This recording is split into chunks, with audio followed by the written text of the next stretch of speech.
उसके बाद में पुण्यात्माओं ये नियम है, और नियमों का हमने गुरुदेव ने बताया कि हमें अंतिम श्वास तक पालन करना है। देखो, डॉक्टर चाहे कितना अच्छा क्यों ना हो, डॉक्टर का काम होता है आपका ट्रीटमेंट करना, आपका ऑपरेशन करना।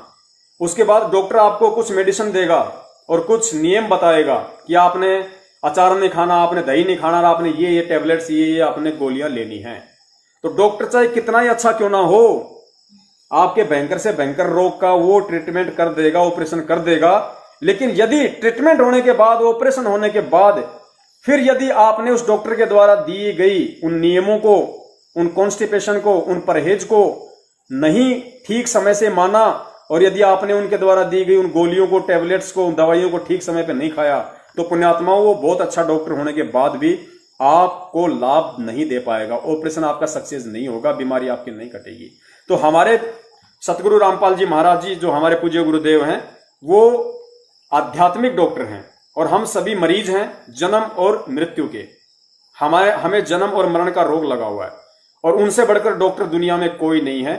और जब हम उनसे संकल्प ले लेते हैं या हम उनसे नाम दीक्षा ले लेते हैं, तो वो हमारा ऑपरेशन कर देते हैं, हमारा ऑपरेशन हो गया। उसके बाद गुरुजी हमें कुछ नियम बताते हैं, परहेज बताते हैं, 11 परहेज है, और हमें उन्होंने चरणामृत दे दिया, प्रसाद दे दिया, आरती दे दी सुनने के लिए, जो है उन्होंने हमें सत्संग दे दिए। अब यदि हम उन गोली दवाइयों को नहीं खाएंगे, और यदि हम इन नियमों को, ये परहेज यदि हम नहीं करेंगे, तो पुण्यात्माओं डॉक्टर चाहे कितने अच्छा क्यों ना हो, हम लाभ नहीं उठा पाएंगे। तो आपने इन नियमों का पालन सतगुरुदेव जी के आदेश अनुसार करना है। अब नियम क्या है, दास आप जी को समझा देता है। पुण्यात्मा वैसे तो दास का 50% से ऊपर नेट हो गया है, लेकिन परमेश्वर दया करें, फिर भी कोशिश हम करेंगे। फिर भी थोड़ा बहुत अगर कुछ रह गया तो परमात्मा कल संडे को पूरा करवा देंगे उसमें।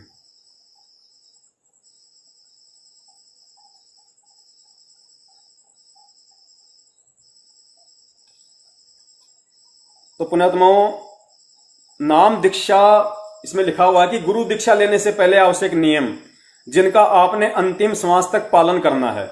अब पुण्यात्माओं, हमें कैसे पालन करना है, हमें कैसे अपने गुरु को भगवान मानना है, गुरुदेव ने एक 9-10 मिनट के सत्संग के माध्यम से इस चीज को समझाने का पूरा प्रयास किया।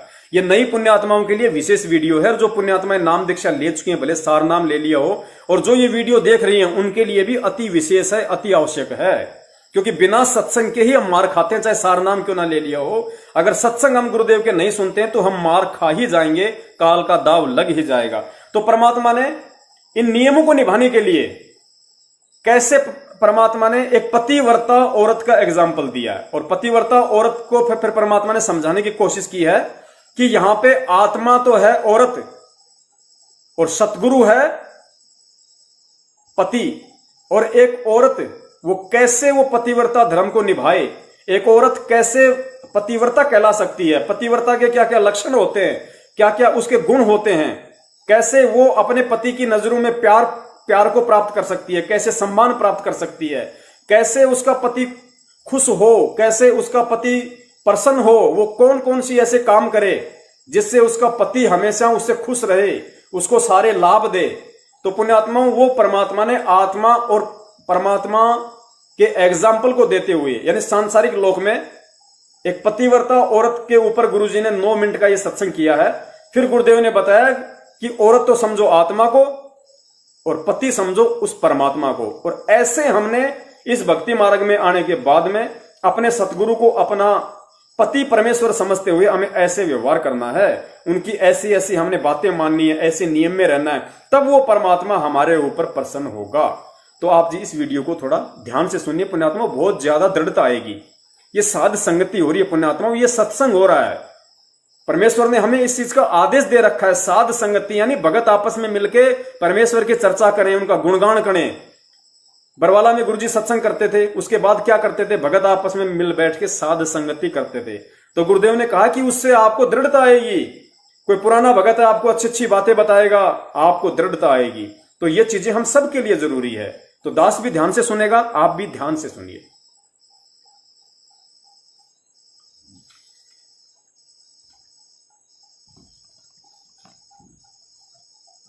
जिस पति को अपनी पत्नी पर शंका हो जाती है तो वो उनमें फिर प्रेम नहीं रहता। और जो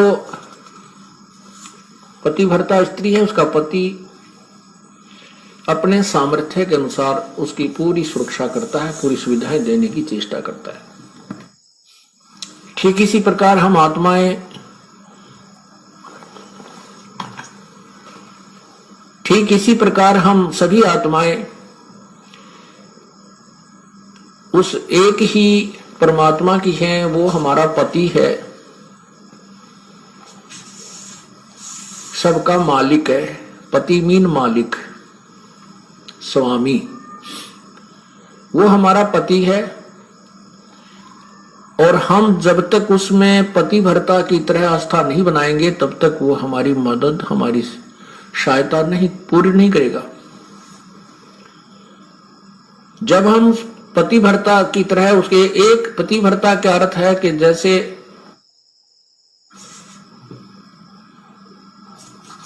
अपने पति के अतिरिक्त किसी भी परपुरुष में आस्था ना हो,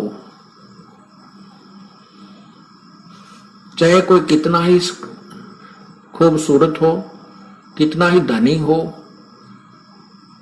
चाहे वो कितना ही चटक मटक हो, हमारे मन में दोष नहीं आना चाहिए। और एक अपने पति पर हमने श्रद्धा रखनी चाहिए, उसमें आस्था रखनी चाहिए।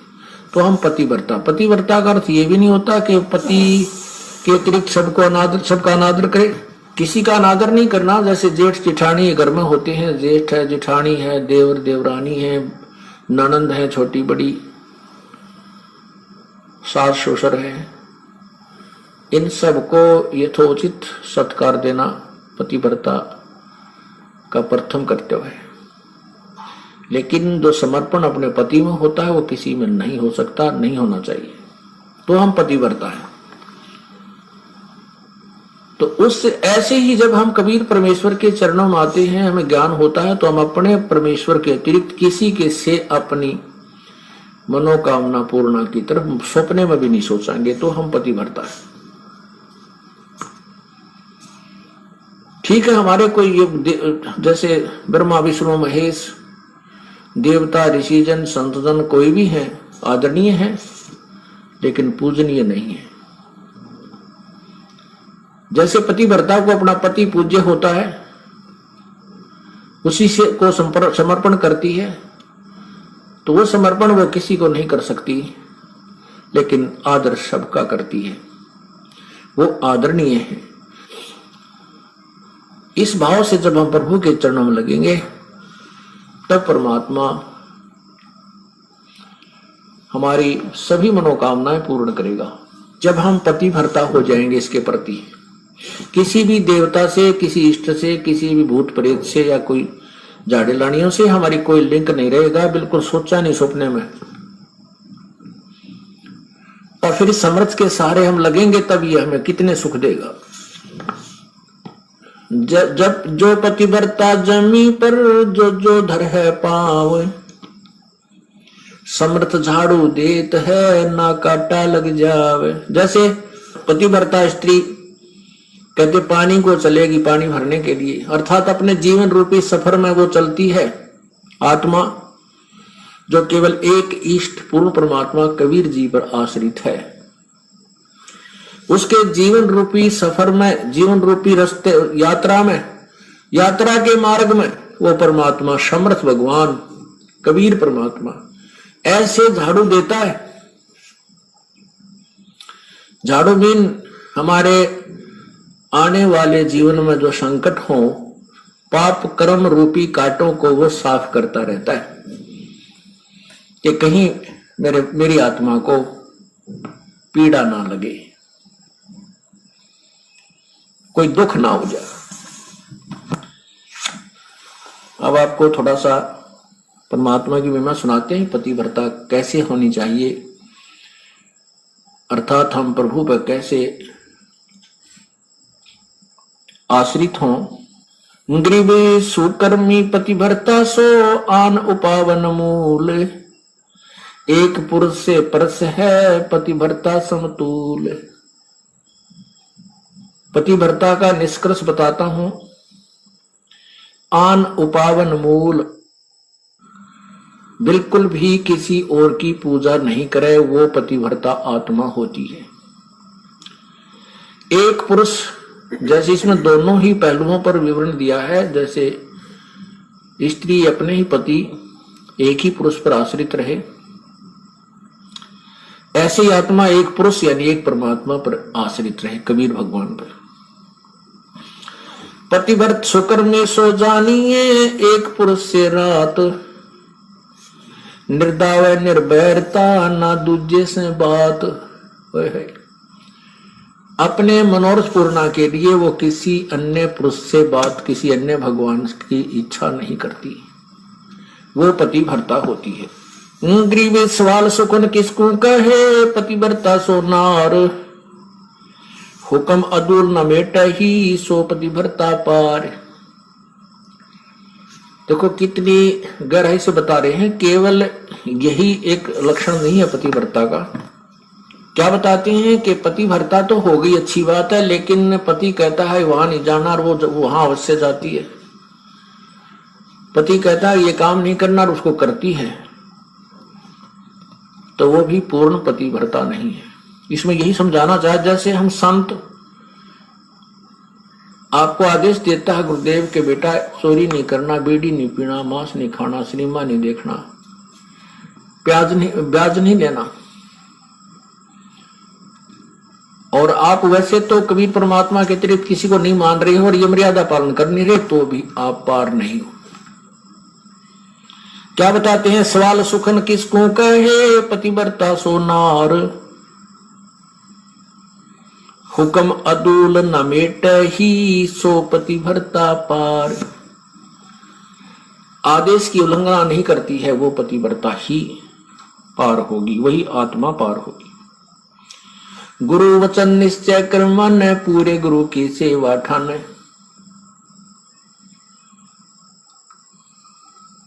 भाई जो गुरु वचन पे डट गे रे, कट गे फंद 84 के, कट गे फंद 84 के, कट गे फंद 84 के। भाई जो गुरु वचन पर डट गे रे, कट गे फंद 84 के। घर आंगन एक सारे है, वचन उल्लंघना होई।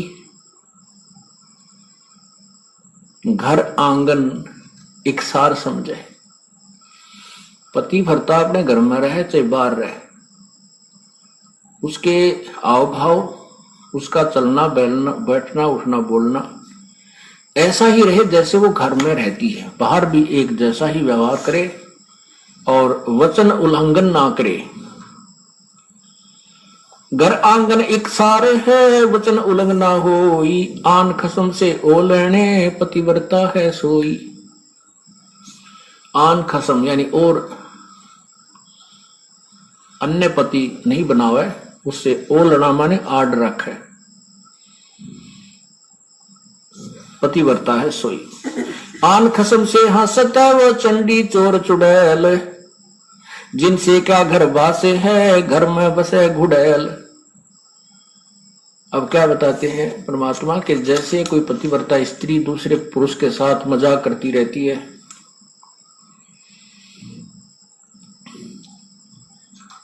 तो उससे दुर्भावना पूर्ण करती है, तो उसमें दोष है। वो कहते हैं वो तो एक भूतनी बसे घर में, और उससे क्या घर, जिनसे क्या घर बास है, घर में बसे गुड़ैल। ऐसे ही ये पतिव्रता यहां आत्मा की तरफ ज्यादा संकेत है। परमात्मा कहते हैं कि मुझे ऐसे ही अच्छे नहीं लगोगे यदि तुम ऊपर से तो कबीर साहब करते हो, अब कबीर पंथी हैं, कबीर साहब के मानने वाले, अंदर से सारे देवताओं की पूजा करते रहते हो। आन खसम से हंसत है वो चंडी चोर चुड़ैल। परमात्मा इतने नाराज होते हैं। कहते हैं परमात्मा 100 वर्ष सतगुरु की पूजा, एक दिन आन उपासी। वो अपराधी आत्मा फिर पड़े काल की फांसी। 100 वर्ष तो ये साधना करते रहना जो हम आपको बता रहे हैं, और एक दिन अन्य पूजा कर लेना परमात्मा कहते हैं, वो अपराधी आत्मा पड़े काल की फांसी। तो ऐसी गलती क्यों करेंगे हम? तब करेंगे जब हम ज्ञान नहीं सुन पाएंगे और ज्ञान उस दूसरे ज्ञान के लोगों से हम ज्यादा संबंध रखेंगे तो वो हमें विचलित कर डालेंगे। सच्चा पुण्यात्मों, परम पूज्य गुरुदेव सतगुरु रामपाल जी महाराज जी ने हमें कितनी अनमोल बात बताई है। एक पतिव्रता का उदाहरण देकर आत्मा और परमात्मा के विषय की बात बताई है कि किस तरीके से हम नाम दीक्षा लेने के बाद सतगुरु के प्रति समर्पित रहे। अन्य किसी भी गैर पुरुष अर्थात किसी भी देवी देवता साधु संत में सौपन में भी हमारी कोई आस्था नहीं होनी चाहिए और हम वही कर्म करें जो हमारे परम पिता परमेश्वर अर्थात सतगुरु को प्रिय हों, तो हम उन्हें प्रिय लगेंगे। फिर वो हमारी हर ख्वाहिश हर इच्छा वो पूरी करेगा, हमारी हर डिमांड परमात्मा आध्यात्मिक जीवन की पूरी करेगा। तो परमेश्वर की आप लोगों पर विशेष दया उन पुण्यात्माओं पे जो आगे आने वाले समय में, चाहे आज रात को ही चाहे सुबह, जैसे भी उनको परमात्मा प्रेरणा करें और जैसा वो उचित समझें, क्योंकि दास की सेवा केवल आप जी को गुरुदेव जी के सत्संग आधारों से सत्य बताने की है। उसके बाद पुण्यात्माओं दास का कोई रोल नहीं है। आप जी को यदि सत्य लगे और उचित लगे तो आप जी संकल्प नाम दीक्षा को अपनाना, यदि आप इतना विश्वास कर सको तो। अन्यथा कोई दबाव नहीं है, किसी प्रकार का कोई प्रेशर नहीं है पुण्यात्माओं, ये आपके अपने विवेक के ऊपर है। दास केवल आप जी को परमात्मा से जुड़ने की विधि बता रहा है, उनका विधान बता रहा है। इसमें ना दास का कोई स्वार्थ है और ना ही आप जी को कोई स्वार्थ होना चाहिए। विवेक बुद्धि के साथ में आप जी ने फिर अपने आध्यात्मिक यात्रा को जारी रखना है। हाँ, सहयोग हम भक्तों का रहेगा। यदि कोई चीज समझ में नहीं आती है और परमेश्वर ने यदि हमारे ऊपर दया कर रखी है तो हम उस चीज को समझाने में साध संगति के तहत इस लाइव प्रोग्राम में हर शंकाओं के समाधान के लिए सतगुरुदेव जी की तरफ से तैयार रहेंगे। तो आगे गुरुदेव ने जो नियम बताए हैं वो कितने कंपलसरी हैं। अब जो नियम है प्रथम, इसमें गुरुदेव ने बताया कि गुरु दीक्षा लेने से पहले आवश्यक नियम जिनका आपने अंतिम श्वास तक पालन करना है। नंबर 1 है हुक्का, शराब, मांस, तंबाकू, बियर, सिगरेट, हुल्ला सूंघना, अंडा, सुल्फा, अफीम, गांजा और अन्य नशीली वस्तुओं का सेवन तो दूर रहा, किसी को नशीली वस्तु लाकर भी नहीं देनी है, क्योंकि बुराई करना व उसमें सहयोग देना दोनों ही महापाप हैं और भक्ति मार्ग में विष के समान हैं। ये गुरुदेव का प्रथम नियम है। यानी सतगुरु से उपदेश लेने के बाद, चाहे वो संकल्प नाम दीक्षा से जुड़े चाहे नाम से जुड़े, उसके बाद उस आत्मा के लिए प्रथम नियम है उस आध्यात्मिक डॉक्टर की तरफ से कि आपने नशे पते से बिल्कुल दूर रहना है, चाहे किसी भी प्रकार का नशा क्यों ना हो। आपने नशा करने वाले व्यक्ति का सहयोग भी नहीं करना है। यदि आपने ऐसा किया तो ये आपके सतगुरु के वचन की उल्लंघना हो जाएगी और परमात्मा से आपका जो कनेक्शन जो आपने जोड़ा है वो टूट जाएगा, आपको लाभ नहीं मिलेगा। फिर आपको अपना प्रारब्ध ही मिलता रहेगा जैसा कि आपके भाग्य में है। पुण्यात्माओं, सबसे पहला नियम जो परमात्मा ने बताया तो इसकी उपयोगिता भी बहुत ज्यादा है, क्योंकि नशा इस भक्ति मार्ग में सबसे ज्यादा बाधक है। गुरुदेव ने एक सत्संग में बताया कि हमारी जो नाड़ी होती है इला और पिंगला, जो ये नासिका होती है, एक इंगला एक होती है पिंगला, इड़ा और पिंगला। फिर यहां जो नाक की जो हड्डी है, गुरुदेव ने बताया कि यहां तो ये तो मांस है, यहां चल के जो हड्डी है जहां से नाक शुरू होता है हड्डी शुरू होती है, तो इस हड्डी के बीच में यहां पे एक सुराग और है, उसको बोलते हैं सुषुम्ना द्वार। उसको गुरुदेव ने सुषुम्ना द्वार बताया। तो वो सुषुम्ना द्वार जो होता है वो जन्म के कुछ समय बाद में हमारा बंद हो जाता है, और जो भगत की आत्मा है, सत भक्ति करने वाले की आत्मा, उसी सुषुम्ना द्वार से अंतिम समय में परमात्मा बाहर निकालता है। इस शरीर से जब आत्मा बाहर निकलेगी तो जो काल की जो भक्ति करते हैं, ब्रह्मा विष्णु महेश देवी देवता अन्य नकले संतों, वो तो निकलेंगे यहां से ब्रह्मरंध्र से, वो तो सीधे फिर काल के लोक में जाएंगे। और जो भगत होगा, जो सत भक्ति करता है, जो कबीर परमेश्वर की गुरु मर्यादा में रह के, उसकी आत्मा को परमात्मा 10वां द्वार भक्तों का सुषुम्ना द्वार है। काल लोक की भक्ति का 10वां द्वार है ये कपाल, यहां से ब्रह्मरंध्र। और जो भगत हैं, जो सत भक्ति करते हैं, गुरुदेव ने बताया कि सुषुम्ना द्वार से निकलेंगे। तो सुषुम्ना द्वार काल भगवान ने बंद किया होता है, और जब हम सतगुरु की शरण में आ जाते हैं तो परमात्मा की भक्ति से, मंत्र जाप से, सत्संग से, नियम मर्यादा में रहने से, उनकी सामर्थ्यता से फिर परमात्मा धीरे धीरे हमारा सुषुम्ना द्वार को खोल देते हैं। तो गुरुदेव ने बताया कि ये जो हुक्का पीते हैं, बीड़ी, शराब, गुटखा, मांस, ये जो है हमारे सुषुम्ना द्वार को बंद कर देता है। सुषुम्ना द्वार के लिए सबसे बड़ी बाधक है ये हुक्का पीना, सिगरेट पीना, बीड़ी पीना। तो ये भक्ति मार्ग में सबसे ज्यादा बाधक है। और सबसे बड़ा गुरु का वचन, गुरु बोले कि ये नहीं करना तो फिर नहीं करना, चाहे वो बाधा दे या ना दे। दूसरी बात फिर गुरुजी ने बताया कि हमारा जो बॉडी है उसमें सभी देवताओं का निवास है। जो पांचों जो प्रधान देवता हैं जिनके परमात्मा हमें प्रथम मंत्र देते हैं वो हमारे शरीर कमलों में विराजमान है। तो गुरुदेव ने बताया कि जो व्यक्ति मांस खाता है, शराब पीता है, ये जितने भी जो गुरुजी ने गांजा, अफीम, नशा, जितने भी प्रकार के नशे इस दुनिया में हैं, यदि वो करता है तो अपने शरीर में विराजित उन प्रधानों को वो जो है वो परेशान करता है, वो कृष करता है और देवता उससे नाराज होते हैं। अब नाराज होंगे तो फिर पुण्यात्मा सही तरीके से काम कैसे चलेगा हमारा। तो इसलिए परमात्मा ने प्रथम नियम बताया कि भगत साधु सोई जो सीधा चल है, हमें गुरु मर्यादा में चलना है। इन चीजों को हमने भूलकर भी प्रयोग नहीं करना है। और यदि हमसे कोई बीड़ी मंगवाता है, हुक्का मंगवाता है, शराब मंगवाता है, या इवन गुरुजी ने यहां तक बताया यदि कोई सिगरेट पी रहा है, बीड़ी पी रहा है और आपसे कहे कि भाई साहब जरा वो माचिस देना वहां से उठा के, तो भी आपने नहीं देना, सहयोग भी नहीं करना है, क्योंकि ये गुरु वचन है। हमें इस चीज को ध्यान रखना है, गुरु वचन है ये। तो प्रथम नियम के विषय में गुरुजी ने फिर वो क्या बताया, थोड़ा सा आप जी उसको ध्यान से सुनिए। 1 नंबर के विषय में, जो नियम के विषय में, इसलिए परमात्मा हमारे विकार छुड़वाते हैं। कबीर परमात्मा की रजा बिना ये प्राणी कोई भी विकार नहीं त्याग सकता और इन विकारों को ग्रहण बहुत शीघ्र कर लेता है।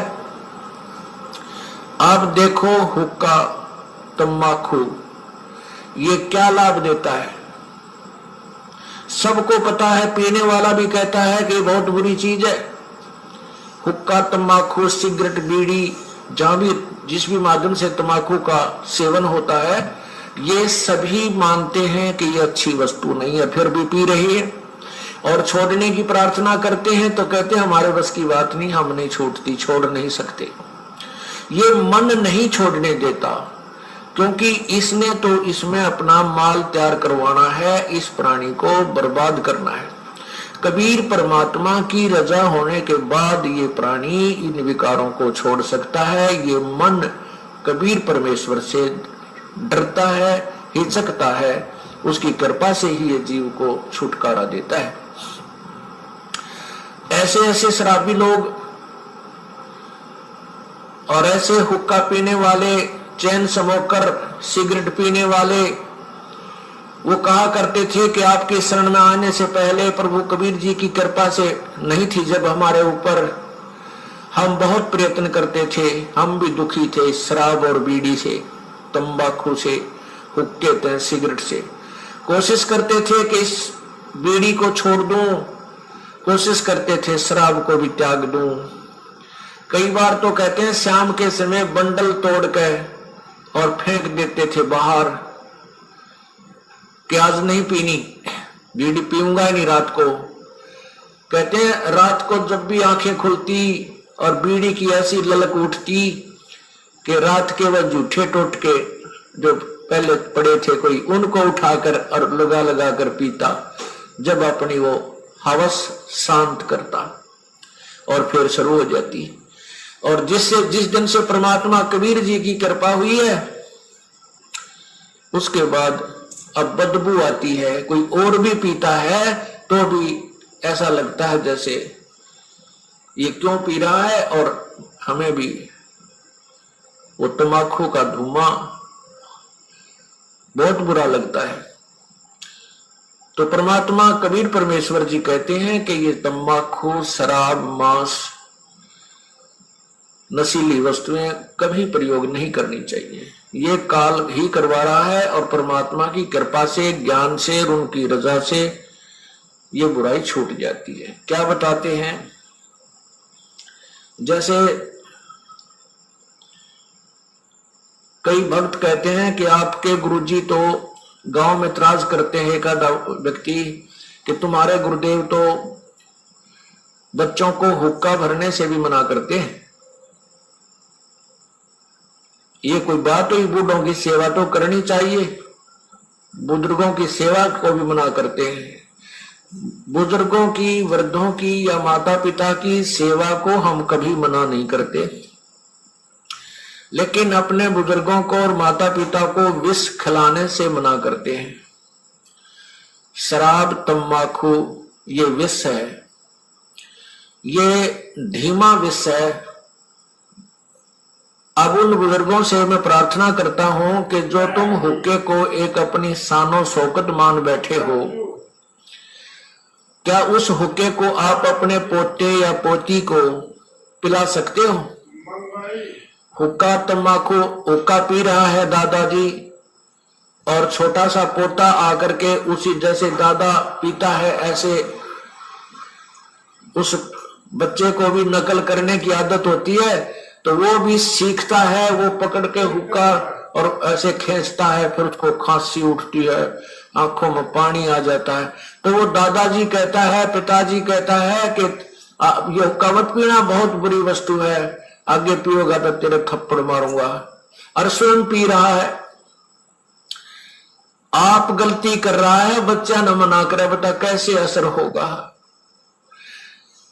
अब जैसे माता पिता या दादा दादी दूध पी रहे होते हैं, पोता पोती दोता जोती आ जाते हैं, अपने मुंह से छोड़कर उनको पिलाता है, ले बेटा थोड़ा सा दूध पी पी पी उनको बेला फुसला कर, देख तेरी चोटी बढ़ गई, देख कितनी बड़ी चोटी होगी, और एक घूंट पी ले। तो वो अच्छी वस्तु है, दूध पिला रहा है दादा दादी माता पिता भाई बहन। लेकिन हुक्के को मना भी करता है कि खबरदार जो हुक्का पिया तो पीटूंगा तुझे, और स्वयं पी रहा है। और हुक्के को फिर कहते हैं, हुक्का भरने से मना करता है आपके गुरुजी, या बहुत गलत बात है। अरे नादानो, ये तो ऐसा खतरनाक विष है, इसका सबसे बड़ा पाप बताया हुक्के में तंबाकू में। क्या बताते, 100 नारी जारी करे सुरापान 100 बार, एक चलम हुक्का भरे वो डूबे काली दार। ओह, एक परत्रिया के पास गमन करने का कितना पाप बताते हैं। पर द्वारा स्त्री का खोले 70 जन्म अंधा हो डोले, मदरा पीवे कड़वा पानी 70 जन्म स्वान के जानी। और फिर कहते, सुरापान मदमासा हारी गमन करे भोग पर नारी, 70 जन्म कटेंगे शीसम साक्षी साहेब है जगदीशम। ओए होए, परमात्मा आदरणीय गरीबदास साहेब जी अपने भगवान कबीर साहब को साक्षी रख के कह रहे हैं कि जो विकार तुम कर रहे हो ये कितने भयंकर हैं। क्या बताया है कि मदरा पीवे कड़वा पानी और 70 जन्म कुत्ते के जानी। जो शराब पीते हैं एक बार उसके 70 जन्म कुत्ते के होंगे, कंटिन्यूसली 70 जन्म। ओए होए, और फिर क्या कहते हैं, सुरापान मदमासा हारी। सुरापान कहते हैं शराब पीने वाला, शराब पीता है जो, और मांस आहार करता है।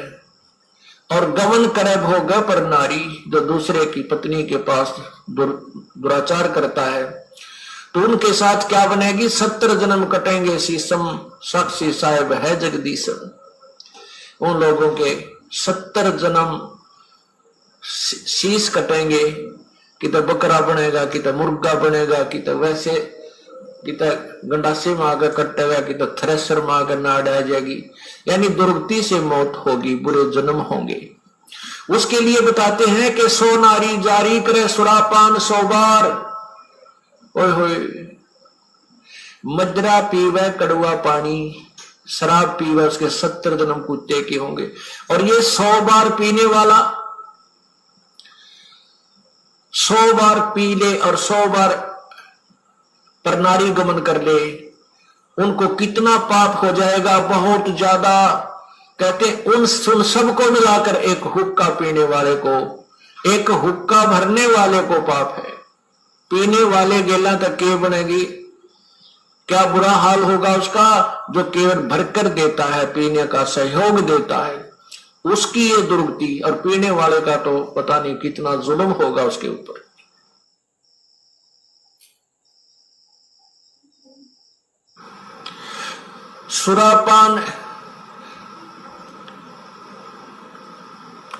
सोनारी जारी करे सुरापान 100 बार, एक चिलम हुक्का भरे वो डूबे काली धारी।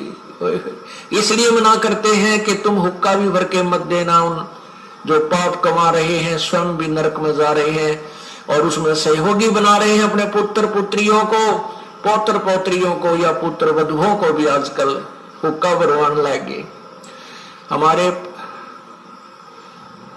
हमारे भी पूर्वज हुक्का पिया करते थे, हमारे पिताजी भी पीते थे, माताजी भी पिया करती बिना ज्ञान के। लेकिन ये क्या कहा करते थे कि भाई जो हुक्का नहीं पीता तेरे से हम हुक्का भरवाएंगे नहीं, पाप लगेगा हमको। इतना मानते थे कि हुक्का भरवाना भी पाप है, पीना तो पाप है ही, वो तो ये छोड़ नहीं रहे थे, विवश थे। लेकिन इतना ज्ञान अवश्य था कि हुक्का भरवाना भी पाप है। जो पीवे है वो तो पाप का भागी हो ही रहा है, वो तो नरक में जाएगा। तो पुण्यात्मा परमात्मा की भक्ति से वो सब पाप खत्म हो जाते हैं। जैसे कपड़ा मैला हो जाता है, साबुन लगाने से वो ठीक हो, स्वच्छ हो जाता है। तो हमारे माता पिताजी को जब ये ज्ञान हुआ तुरंत त्याग दिया उसी दिन। उसके बाद आज 20 वर्ष हो गए, इन्होंने छुआ नहीं है उस पाप को। तो इसी को कहते समझा है तो सर दर पांव बहोर नहीं रे ऐसा दाव, निर्मल जीवन हो गया, समस्त शरीर हो गया और भक्ति भगवान की प्रवेश हो गई। सच्चा पुण्यात्माओं, आगे परमेश्वर ने हमें नियम नंबर 2 बताया कि किसी भी प्रकार का कोई व्रत, तीर्थ, गंगा स्नान आदि नहीं करना तथा किसी अन्य धार्मिक स्थान पर नहाने या दर्शनों के लिए नहीं जाना है। किसी मंदिर में पूजा और भक्ति के भाव से नहीं जाना है कि इस मंदिर में भगवान है। भगवान कोई पशु तो है नहीं जो उसको पुजारी ने मंदिर में बांध रखा है। भगवान तो कण कण में व्यापक है। उसके गुणों का लाभ लेने के लिए प्रथम तो गुरु बनाइए, नाम लेकर सुमिरन करो, तब आपको ईश्वरीय लाभ प्राप्त होगा। कबीर साहब कहते हैं, कबीर पर्वत पर्वत में फिरा कारण अपने राम, राम सरी के जन मिले जिन सारे सब काम। तो पुण्यात्माओं, दूसरा जो नियम बताया परमात्मा ने कि हमें किसी भी प्रकार का कोई तीर्थ, व्रत, गंगा स्नान या कोई भी जहां पे लोग नहाने के लिए जाया करते हैं, सोचते हैं कि हमारे वहां जाने से हमारे पाप कटेंगे, लाभ मिलेगा, तो सतगुरु के शरण में आने के बाद, क्योंकि सतगुरु हमें वो सारे लाभ देगा जो लाभ हमें इस दुनिया के सारे व्रत, तीर्थ, गंगा स्नान, मंदिर, मठ, राम, भगवान जो नहीं दे सकते आजीवन, वो सुख एक सच्चा सतगुरु अपने शरण में लेते ही शुरू कर देगा। तो फिर हमारे गुरुदेव कहते हैं कि भाई मालिक की वाणी भी है कि एक के साधे सब सदे और सब साधे सब जाए, माली सिंचे मूल को फले फूले अगाए। तो हमने केवल मूल की पूजा करनी है, एक सतगुरु की पूजा करनी है, परमात्मा की। और परमात्मा की पूजा में सारी पूजाएं आ जाती हैं, सारे तीर्थ व्रत सब आ जाते हैं मालिक के। ये गुरु का वचन है जो हमें मानना पड़ेगा। फिर गुरुदेव ने बताया कि भक्ति भाव के अलावा, जैसे आप किसी मंदिर के पास रह रहे हैं, आपका मकान ही किसी मंदिर के पास है, या मान लीजिए आप किसी पुजारी की पत्नी है और आपने नाम ले लिया और पुजारी जी को समझ में नहीं आया तो रहना भी आपको मंदिर में पड़ेगा। तो गुरुदेव कहते हैं कि ऐसे कोई दोष नहीं है, चाहे आप सुबह से लेकर शाम तक मंदिर में, मस्जिद में बैठे रहो, रात को चाहे आप मंदिर में जाके सो, कोई दिक्कत नहीं है। लेकिन उस जगह पे हमने इस भाव से ना रहना है, ना जाना है कि यहां आया हूं तो मुझे कुछ लाभ मिलेगा, ये भगवान मुझे कुछ लाभ देंगे। भक्ति भाव से हमें उन मंदिर मस्जिद में नहीं जाना है, अन्यथा चाहे रात दिन वहीं बैठे रहो, वहीं सो, उसमें कोई दोष नहीं बताया। थोड़ा सा गुरुदेव जी के मुख कमल से सुन लीजिए और अच्छे से समझ में आएगा।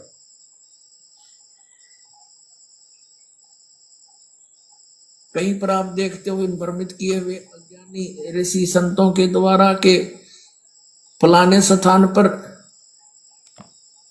का पर्व होगा, वहां पर भी लगेगी, पर भी वो है इनकी 1 घंटा 1.5 घंटा स्नान का समय निर्धारित करते हैं किसी सरोवर, तालाब या दरिया में। उसमें जो स्नान कर लेगा उसका बेड़ा पार हो जाएगा। ये कर रखा है ना ऐसा जुल्म। वहां बेड़ा पार नहीं, बेड़ा गर्क होता है। कैसे होता है? एक समय हरिद्वार के अंदर हर की पैड़ियों पर ये पर्व भी लगी थी। कुंभ के पर्व के ऊपर स्नान का समय निर्धारित किया था इन्होंने। वहां पर ये सभी त्रिगुण उपासक, रजगुण ब्रह्मा, सदगुण विष्णु, तमगुण शिव जी के उपासक, ये गिरी, पुरी और नागा, वैष्णो, ये कनपाड़े नाथ और बिना कन पाड़े ये सारे वहां इकट्ठे हो गए स्नान के लिए। स्नान करने का जब समय आया, वहां क्या होता है, गिरी अलग ग्रुप में, पूरी अपने न्यारे ग्रुप में, नागा अलग से इकट्ठे हो जाते हैं, वैष्णव अलग से इकट्ठे हो जाते हैं। वहां से फिर स्नान करने के लिए चलते हैं अपने अपने मुखिया के पीछे।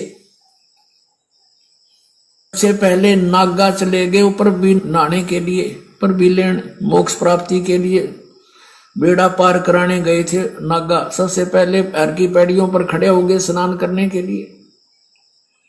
पीछे से आगे ये सतगुण विष्णु जी के उपासक वैष्णव साधु आए। उन्होंने कहा, अरे नागाओ, पहले हम स्नान करेंगे, हम सर्वश्रेष्ठ हैं, तुम बाहर आओ, अभी स्नान नहीं करना तुमने। तैयारी पकड़ रहे थे स्नान करने की। नागा कहने लगे, नहीं, हम सर्वश्रेष्ठ हैं, हम त्यागी और बैरागी हैं, हम कोई वस्त्र तक भी नहीं स्तन पर रखते, हमको नी इच्छा फिरते हैं, हम सर्वश्रेष्ठ हैं, हम प्रथम स्नान करेंगे। अब वैष्णव साधुओं ने कहा कि तुम बाहर आ जाओ नागो, तुम काहे के श्रेष्ठ हो, तुम नहाते ना धोते, राख लपेटे फिरते हो, शरण फड़ तुम टट्टी के हाथ भी नहीं धोते, और तुम काहे के श्रेष्ठ हो, बाहर आओ, हम प्रथम स्नान करेंगे। इस बात का दुख माना उन्होंने, नागाओं ने, और दोनों आपस में झगड़ा शुरू हो गया। वैष्णव साधुओं का, सतगुण विष्णु के उपासकों का, और तमगुण शिव जी के उपासक नागाओं का आपस में लठ बाज गया, झगड़ा हो गया। और वहां लगभग 25,000 ये त्रिगुणोपासक कटका मर गए वहां पर भी लेन गए थे, बेड़ा पार कराना हो गया, बेड़ा गर्क। तो यहां परमात्मा कहते हैं, तीर तुपक तलवार कटारी, जमदड़ जोर बधावे हैं, हर पैड़ी हर हेत न जाना, वाजा करद चलावे हैं। काटे शीस नहीं दल करुणा, ये जग में साध कमावे हैं, और जो जन इनके दर्शन को जावे, उनको भी नरक पठावे। काटे शीस नहीं दल करुणा, जग में संत को आवे हैं, हर पैड़ी हर हेत नहीं जाना, वाजा तेग चलावे हैं। हर की पैड़ी कहें, भगवान का स्थान कहो, भगवान की छाती पर ये कुकर्म कर दिया, 25,000 कटका मर गए। लेली पर भी टिंडे वहां पर, ये है इनके तीर्थ स्थान नाने के। और किसी को मना करता है तो नहीं हो गया, हमारी तो भावनाओं को ठेस पहुंचा दिया। अरे ये कोई भावना हुई? अब जैसे कोई बालक, कोई बिजली का तार टूटा पड़ा है, उसमें स्पार्किंग हो रही है, बच्चा उसको आतिशबाजी जानकर पकड़ने जा रहा है, और कोई बुद्धिमान व्यक्ति उसको देख रहा है, उसको भागकर उठाकर उस बच्चे को उसकी जान बचा देता है। बच्चा रोता है क्योंकि उसकी भावनाओं को ठेस पहुंचा है। वो तो उसको पकड़ना चाहता था, और उसको पता था उस बद्दर पुरुष को कि ये मर जाएगा, फिर भावनाओं को वहां ठेस पहुंचाना अनिवार्य था। तो इस दास का उद्देश्य यही है, इसको अगर तुम ठेस मानते हो तो ठेस सही, पर तुम्हारी जान बचेगी ना, सारी वीरान मट्टी होगी आपकी, क्योंकि शास्त्र विरुद्ध साधना करके।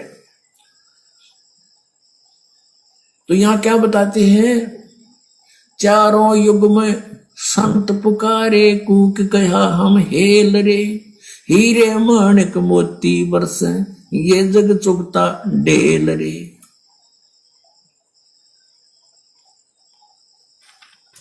तो पुण्यात्माओं, आगे परमेश्वर का नियम नंबर 3 है, यदि किसी की मौत हो जाती है तो उसके फूल आदि नहीं उठाने हैं, ना ही कोई पिंड भरवाना है, ना ही 13 माही 6 माही बरसोदी पितृ पूजा, कोई भी समाधि पूजना, श्राद्ध निकालना आदि कुछ नहीं करना है। ये 5 तत्व से बना शरीर तो एक वस्त्र की तरह है, मूल वस्तु जीवात्मा है, वह कर्म आधार पर नए शरीर में जा चुकी होती है। हम अज्ञानियों द्वारा भ्रमित होकर पीछे क्रियाएं करते रहते हैं जो व्यर्थ है। गरीबदास जी महाराज कहते हैं, देह पड़ी तो क्या हुआ, सभी झूठी सभी पटीट, और पक्षी उड़ा आकाश को चलता कर गया बीट। तो परमेश्वर जी कह रहे हैं कि यदि नाम दीक्षा लेने के बाद में यदि अपने परिवार में, घर में किसी की उपदेशी की अनुपदेशी की कोई मृत्यु हो जाती है, तो हमने वो पाखंड, वो सांसारिक, वो कर्म नहीं करने जो अज्ञानता के चलते समाज करता है। उनके फूल उठाना, फिर उनको गंगा जी में विसर्जित करना, फिर उनके पिंड भरना, फिर पंडित जी को बुला के उनके गरुड़ की कथा करवाना, फिर बाद में उसके 6 माही बरसोदी पित्र उसके श्राद्ध निकालना, आडंबर पाखंड, ये हमें नहीं करना। परमेश्वर कहते हैं कि यह शरीर तो एक वस्त्र की तरह है, मूल वस्तु जीव आत्मा है। अब जीव आत्मा ने जैसी भक्ति करी उसी आधार से वो अपने वो कर्म भोगेगी, चाहे पीछे से चाहे उस शरीर का आप कुछ भी कर लो, कुछ भी फर्क नहीं पड़ना है।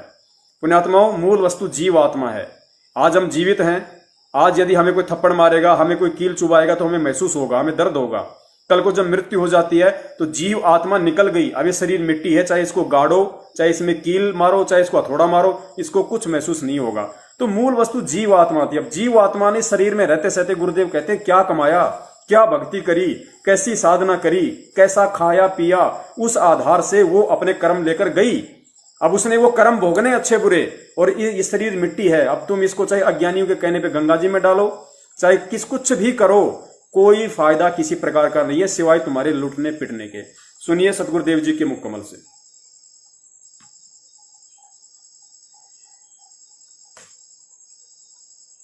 ये फूल क्यों उठाते हैं? अस्थियां, अस्थियां जो व्यक्ति मर जाता है, मृत्यु हो जाती है स्त्री पुरुष की, तो उसको जला देते हैं, स्वाहा करते हैं हिंदू रीति में, हिंदू समाज में। तो फिर उसका वो अस्थियां क्यों उठाते हैं? अब ये पहले जीव आत्मा जाता है तपस्या पे, मनुष्य शरीरधारी, वहां इसका बक्कल उतर ले है, इसमें से जो गंध है वो निकाल कर फिर यू भेजा धर्मराज के पास। धर्मराज के पास इसका ऑटोमेटिक कैलकुलेशन पावर है, ये इतने कर्म किए, ये तेरा जीवन जा भगवान, तो ये प्रेत बन जाता है मान लीजिए। तो प्रेत बनते ही फिर सीधा इसको पटकते हैं नीचे, ये सीधा आता अपने घर ने, घर में इतनी लंबी कील गाड़े पावे, फिर यू बार बार फिर देखता है तेरे शरीर को कहां ले गए थे, शमशान घाट में। वहां पहुंचता है ये सूक्ष्म शरीर में, ये प्रेत आत्मा बनकर। तो वहां वो अपनी हड्डियों को अपनी मानकर उनका चिपक जाता है, अकिया मेरी या मेरी को ताजा जला पावे, नारी पहचान हो सब उसकी है, उसका चिपक जाए, ये है मेरा शरीर। अब ये क्या करते हैं जंतर मंत्र करने वाले, ये सेवड़े सावड़े नालायक, ये उन अस्थियां उठा लावे, उन अस्थिया को चिपका हुआ आवे तो मेरी है मेरी है, फिर उसका करके जंतर मंत्र, और फिर उसको किसी और में प्रवेश कर देते हैं, वह बिरान माटी उसकी भी और अगले की भी शुरू हो जाती है। तो इन पेट भर संतों ने, ऋषियों ने, गुरुओं ने क्या सोचा कि इनने एक धंधा और दे दिया, जिसका मरे है ये स्त्री या पुरुष, उनको ये कहने लगे, इनके पास कोई मोक्ष मार्ग तो था नहीं कि इसका कल्याण हो जाए बेचारे का। तो वो न्यू कहने लगे, तुम इन सारी राख न डाल के और गंगा में बहा दो। अब गंगा में, दरिया में डालने पाछे वो कितना का कितना, उसका भूत ने बेरा पट्टा ना कौन सी तेरी थी। तो अब उनका मानना ये था उन गुरुओं का कि इस राख ने ठुआ के और दूर गिर का गंगा में, और वहां और दुकान खोल ली, वहां बैठ के पांडे कि भाई मोक्ष कराना है तुम्हारे पिता का, वहां वो जंतर मंत्र करेंगे, उनको कुछ दक्षिणा देना, उनकी फिर सेटिंग, उनके एजेंट वो गांव गांव के ब्राह्मण, वो गुरु नकली, इन्हें बहुत जबरदस्त जाल फैला रखा था जीव ब्रह्मांडे का। तो वहां फिर ये अस्थि ठाण का प्रोग्राम शुरू हो गया। इब हमने ना तो भूत बनना, कति गारंटीड बात समझ लेना, जो ये मार्ग भक्ति का दास आपको दे रहा परमेश्वर कबीर जी का दिया हुआ है, इसका मोक्ष तो पक्कम पक्का है। मान लीजिए कोई पैर थड़स गया, किसी का रेपट बीघा नहीं जा पाया, तो मनुष्य जीवन मिलेगा, और किसी अन्य योनि में नहीं जाएगा, और ना जाने कितने जन्मों तक वो मानव ही बनता रह सकता, इतने पुण्य हो जाएंगे, लेकिन होगी फिर दुर्गति आगे चल के। तो कोशिश ये करना है कि अब ये भूल ना लगे, ये बात बढ़े नहीं। सच्चाई पुण्यात्माओं, आगे सतगुरुदेव जी ने चौथा नियम दिया है, हमें अन्य किसी भी देवी देवता की पूजा नहीं करनी। कबीर साहब कहते हैं, माई मसाणी सेठ शीतला भैरव भूत हनुमंत, परमात्मा उनसे दूर है जो इनको पूजनते। कबीर देवी देव ठाडे भये हमको ठोर बताओ, जो मुझ कबीर को पूजे नहीं उसको लूटो खाओ। और फिर परमेश्वर कहते हैं कि कबीर 100 वर्ष सतगुरु की पूजा एक दिन आन उपासी, वो अपराधी आत्मा फिर पड़े काल की फांसी। तो हमने सतगुरुदेव जी के इस वचन की पालना करनी है कि हमने इष्ट रूप में अपने सतगुरु के अलावा, कबीर भगवान के अलावा अन्य किसी भी देवी देवता की पूजा पाठ नहीं करनी है। 10 मिनट का वीडियो आप जी पहले पतिव्रता के ऊपर सुन चुके हैं। उसमें परमेश्वर ने इसी बात पे जोर दिया है कि पतिव्रता स्त्री कौन होती है, जो सौपन में भी अपने पति के अलावा गैर पुरुष का विचार मन में नहीं लाती है। तो गैर पुरुष वहां पे देवी देवता, नकली साधु संत हैं, और अपना पति वहां पे सतगुरु है। तो वही पत्नी अपने पति को भाती है, यानी वही आत्मा अपने सतगुरु को प्रिय होती है जो उसके आदेशों में चलती है, जो उसके अलावा सौपन में भी किसी गैर का विचार अपने मन में नहीं लाती है। फिर भी सतगुरुदेव जी का सुनिए छोटा सा सत्संग।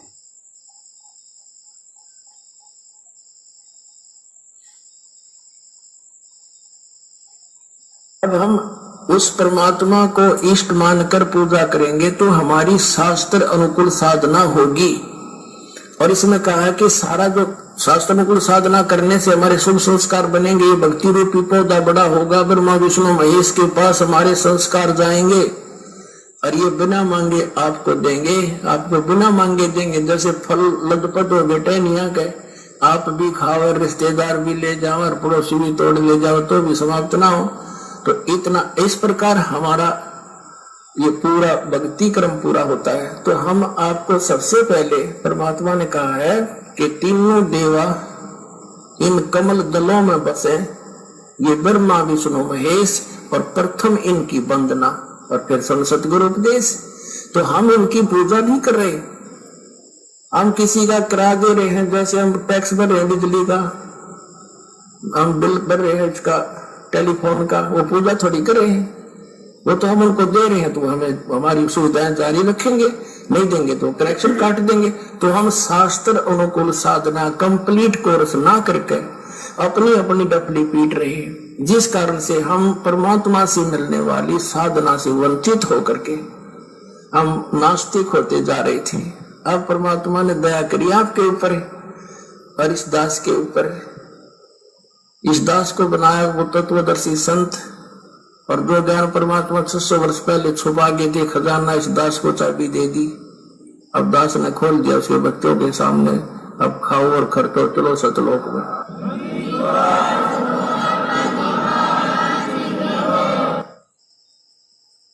तो पुण्यात्माओं, इस नियम में हमें परमेश्वर ने समझा दिया कि हमें क्यों देवी देवताओं व अन्य किसी भी भैरव भूत हनुमान या किसी भी पितृ वगैरह किसी की कोई पूजा नहीं करनी है। केवल हमें सतगुरुदेव अर्थात कबीर भगवान की ही पूजा करनी है। अन्य से हमें ना कोई लाभ होना है। और यदि हमने ये गलती की तो सतगुरु के वचन की उल्लंघना होने से हम भक्ति मर्यादाओं से दूर हो जाते हैं। दूसरी बात, हमें परमेश्वर ने बताया कि हम कोई भक्ति छुड़वाते नहीं ब्रह्मा विष्णु महेश की, लेकिन पूजा हमें केवल अपने सतगुरु की ही करनी है, परमात्मा की ही करनी है। हमें इनकी साधना करनी है। साधना अगर करते रहेंगे तो हमें यहाँ की सुख सुविधा मिलती रहेगी, क्योंकि ये ब्रह्मा विष्णु महेश जी यहाँ के मैनेजर हैं और परमात्मा हमें जो भी लाभ देगा वो इन मैनेजरों के माध्यम से ही देगा, क्योंकि ये व्यवस्था भी परमात्मा ने ही की हुई है। तो इसलिए परमात्मा हमें ब्रह्मा विष्णु महेश जी से लाभ लेने का वास्तविक विधि बता देते हैं। वास्तविक इनके जो मंत्र हैं वो हमें उन्होंने दे दिए। तो हमने केवल जब तक हम यहाँ रहेंगे इस शरीर में, तब तक हम केवल इनसे सुख सुविधा लेते रहेंगे, जो परमेश्वर के माध्यम से जो परमेश्वर इनको देंगे और ये हमारे को देंगे। तो हमने केवल इनकी साधना करनी है, भक्ति, इनकी पूजा नहीं करनी है। हमें परमेश्वर इनके वास्तविक भक्ति मंत्र बता रहे हैं जिनसे ये जल्दी आकर्षित होंगे।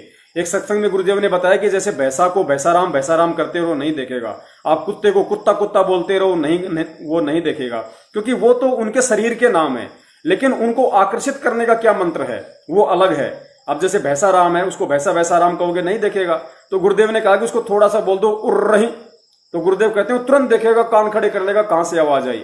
आप कुत्ते को कुत्ता कुत्ता कहो नहीं सुनेगा, उसको धीरे से बोल दो त्योल त्योल, तुरंत देखेगा, क्योंकि वो उनको जो है आकर्षित करने के वास्तविक मंत्र हैं, कोडवर्ड है वो। तो इन सभी देवी देवताओं के, ब्रह्मा विष्णु महेश जी के, दुर्गा के, गणेश जी के, शंकर जी के, इनके वास्तविक जो मंत्र हैं जो दुनिया नहीं जानती, ये ओम नमः शिवाय, हर हर महादेव, ओम नमः भागवते विष्णु देवाय नमः, जय गणेश, ये मंत्र नहीं है। ये तो नकलियों ने अपने मनमुखी रूप से बना रखे हैं। वास्तविक इन देवी देवताओं के जो मंत्र हैं वो सतगुरुदेव जी हमें देते हैं, ताकि इनसे ये देवता जल्दी जो है हमारी तरफ आकर्षित होते हैं। और सांसारिक इस भक्ति के लिए हमें जो सांसारिक सुखों की जो जरूरत है, सांसारिक लाभ और साधन हमें जो चाहिए, वो इन्हीं के माध्यम से हमें परमात्मा दिलवाएगा। तो हम केवल इनकी साधना कर रहे हैं, पूजा नहीं। अगला नियम गुरुदेव ने बताया, ऐसे व्यक्ति का जूठा नहीं खाना जो नशीले पदार्थों का सेवन करता हो। ये 5 नंबर नियम है। हमें ऐसे किसी भी व्यक्ति का, चाहे घर का हो, चाहे परिवार का हो, यार दोस्त रिश्तेदार कोई भी हो, जो आदमी नशा करता है, बीड़ी सिगरेट पीता है, या अन्य जो भी शास्त्र विधि को त्याग कर जो भी मनमानी पूजा पाठ करता है, हमें उस व्यक्ति का जूठा बिल्कुल भी नहीं खाना है।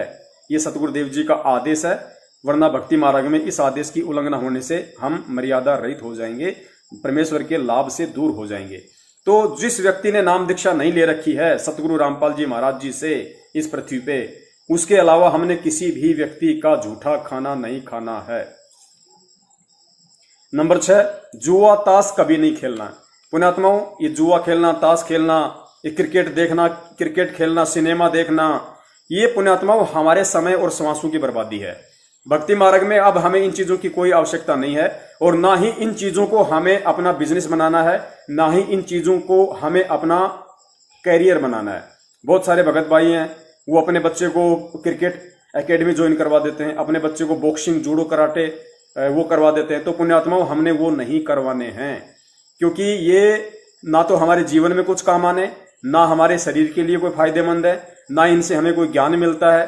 तो ये चीजें हमें बिल्कुल भी नहीं करनी है। और सुनिए आप जी सतगुरुदेव जी के मुख कमल से गुरुदेव जी ने क्या आदेश दिया।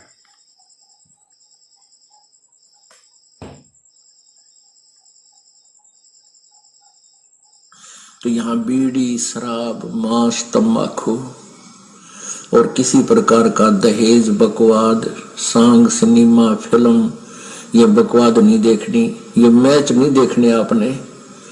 अब क्योंकि जब हम साधु हो जाएंगे, संत हो जाएंगे, जब हमने पता लग जाएगा कि देखा है कोई देखने की चीज है, ये ताश खेल रहे हैं, मार बेगम और कभी लेना नहीं देना, क्यों मन में बकवाद चाहिए, और सारा दिन सुबह से लेकर शाम तक लेट कर देखेंगे। और इसी तरह ये मैच, क्रिकेट के मैच 3-3 दिन आंख फाड़े बैठे रहे, क्या मतलब है इसका? अपनी भक्ति करे, मालिक ने याद करे, वह खेलना और हम देखा, जैसे मैं लड्डू खाऊं और तुम देखो, ओहो वो 2 खा गया, तुमने क्या मिला बोले आदमियों। तो ये बालक बुद्धि से हमने थोड़ा हटके चलना पड़ेगा। वह तो अपने पैसे कमाओ, करोड़पति हो गए हैं, अरे ये घोड़ी आत्मा उड़ बैठे बेमतलब टीवियां पर बैठे रहे, काम भी छोड़ दे। तो ये सारी बीमारी इस आधुनिक उपकरण का दुरुपयोग से होगी। ये फिल्म बकवाद गर्दी सारी उल्टे सुलटे हैं। किसी ब्याह दिखाओ लड़की का, एडवर्टाइजमेंट करो घोड़ा पर, बाजा पर, डीजे, वह बीमारी सारे समाज में ठोक दी। और हम इससे उल्टा हटाएंगे। भक्ति तभी से रखना, अगर आपने जुट ही रखने हैं तो चाम के नहीं रखना, क्योंकि ये पशुओं को बेरहमी से मारा जाता है और उनसे काट कर ये चाम तैयार किया जाता है। पहले पुराने समय में जो चर्मकार यानी चमार जो जूते बनाते थे, वो जीवित पशु को नहीं मारते थे। पशु मर जाते थे, उनकी खाल उतार करके अपनी मेहनत से उसको फिर जूता बनाने योग्य तैयार कर लेते थे। अब वर्तमान की तरह एक एक व्यक्ति 6-6 जोड़ी जूते नहीं रखता था। एक जूता जोड़ी, वह भी कति टूट ले, लित्र बढ़ ले, उसके फिर थेगली लवाए जाते थे और पहनते रहते थे। अब वर्तमान में तो बहुत जुल्म हो रहा है। भैंसों को, काटड़ों को, गौवों को बढ़िया चाम बनाने के लिए एक ऐसा केमिकल प्रयोग करते हैं, जीवित को भूखा रखते हैं, प्यासा रखते हैं, ताकि वो मांस समाप्त होकर के और चाम में समा जावे। और उसके जीवित के ऊपर ही फिर कहते बहुत जबरदस्त गर्म पानी डाल देते हैं, वो फूल जावे और वो पशु बहुत बुरी तरह चिल्ला रहा होता है। फिर उनको काट दिया जाता है गर्दन से और फिर वो बढ़िया जूते बनाए जाते हैं। तो पुण्यात्मा, जिस दिन से इस दास को ये ज्ञान हुआ है, चांद के जूते, चांद की बेल्ट उसी दिन से त्याग दी थी। ऐसे ही आप जी को चाहिए कि चांद प्रयोग ही करना बंद कर दो, फिर अपने आप इन जीवों की हिंसा बंद हो जाएगी। मांस खाना बंद कर दो, अपने आप सुधार होना शुरू हो जाएगा। ये बातें कहने सुन से नहीं, ये किसी तरीके से इनका अंत किया जा सकता है। आजकल और अन्य बहुत अच्छे टैक्सर वगैरह के जूते आते हैं, उनको पहन लीजिए। और जैसे मिलिट्री वगैरह में है, वो सरकारी मामला है, गवर्नमेंट का है, वहां आपको दोष नहीं है वो कैसे जूते पहनने को दे। प्राइवेट फिर आप वो नहीं पहनोगे, केवल ड्यूटी के समय वो पहन सकते हो, उसके बाद अपना दूसरे सिंपल चप्पल पहन लो, चाहे हवाई चप्पल, ये भी बढ़िया। हमने अपने पापों के जो सोर्स हैं उनको खत्म करना है और जो पुण्य के सोर्स हैं उनको बढ़ाना है।